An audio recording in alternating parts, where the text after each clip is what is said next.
Kompetensi yang akan dihasilkan tentunya adalah hard skill, soft skill yang imbang, serta dibungkus dengan attitude, karakter positif, kejujuran, integritas.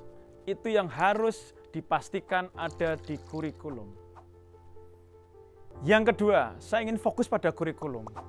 Karena kurikulum ini adalah resep utama yang harus diperdalam. Dan ini kita akan merilis banyak kebijakan untuk benar-benar seluruh kampus vokasi dan SMK merubah kurikulumnya sehingga menjadi lebih adaptif dan sesuai dengan kebutuhan pasar.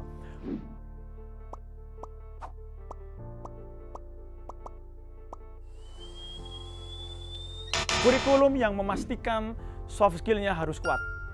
Kurikulum memastikan penciptaan karakter, integritas, attitude, semangat, kejujuran, dan sebagainya pada lulusan. Kurikulum yang mengimplementasikan project based learning atau case method learning atau case based learning. Kurikulum itu penting. Yang ketiga pada proses adalah guru dan dosen harus berubah. Harus dikembangkan sehingga tidak hanya menjadi pengajar tetapi sebagai mentor, sebagai coach, sebagai fasilitator, bahkan sebagai teman dan sebagainya. Ada banyak yang lain, misalnya leadership kepala sekolah, dekan, direktur politeknik harus ditingkatkan. Kemudian kita mengembangkan D4 fast track dengan Jerman. Misalnya D4 itu tahun keempat full ke Jerman tambah setahun, maka mereka akan lulus sebagai S2 terapan dari Jerman dan mungkin dari Taiwan. Sehingga itu dinamakan program D4 atau sarjana terapan fast track dengan S2 terapan di luar negeri. Kemudian kita juga memikirkan bagaimana SMK nanti akan dikembangkan menjadi SMK fast track, lulus mendapatkan ijazah D2. Dan di situ ada percepatan waktu pembelajaran dan pertambahan waktu pembelajaran di SMK fast track, mayoritas itu untuk magang atau apprenticeship program. Magang sambil kuliah dan belajar. Ini mirip dengan dual system yang ada di Jerman, di vokasi di Jerman. Kemudian RPL juga kita berlakukan dengan optimal. Next, kita berpikir bahwa lulusan harus menghasilkan hasil karya riset terapan, sertifikat kompetensi dan sebagainya dan sebagainya. Jadi ada banyak sekali inovasi pada proses ini.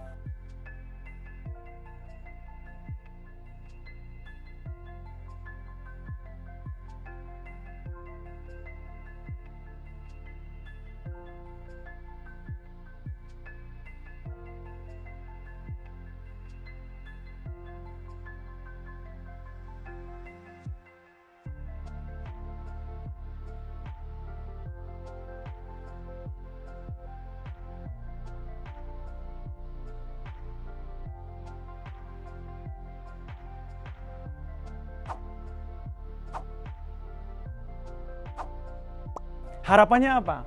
Harapannya proses yang inovatif ini menciptakan ekosistem yang dinamik dan memperkuat soft skill, hard skill seimbang, menghasilkan lulusan yang sesuai dengan kebutuhan dunia kerja, dan akan menghasilkan outcome. Outcome-nya adalah dengan SDM yang memang unggul dan kompeten, industri akan diuntungkan. Industri akan mendapatkan satu kenyataan bahwa mereka sangat mudah untuk menarik SDM terbaik yang semuanya baik. Semuanya pada standar tinggi yang akan menciptakan kenaikan produktivitas mereka secara signifikan, serta mereka atau industri akan sangat menghargai lulusan-lulusan vokasi yang memang kompeten. Dengan apa? Karir yang baik dan gaji yang sangat baik.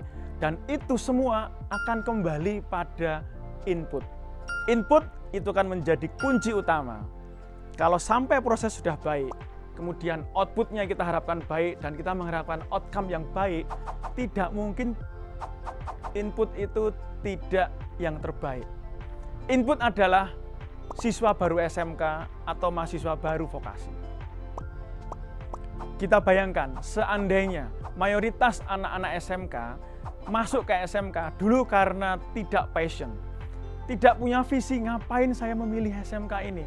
Atau mereka memilih SMK hanya gara-gara tidak terima di SMA, atau mungkin mereka memilih SMK karena terpaksa, atau mereka hanya pengen segera dapat kerja. Mereka pikir dengan 3 tahun di SMK, kemudian dapat ijazah, dan kemudian pasti dapat kerja. Itu bukan. Yang membuat mereka mendapat pekerjaan adalah kompetensinya. Nah, ini harus benar-benar menjadi PR besar kita. Siapa mereka? Anak-anak SMP dan orang tuanya.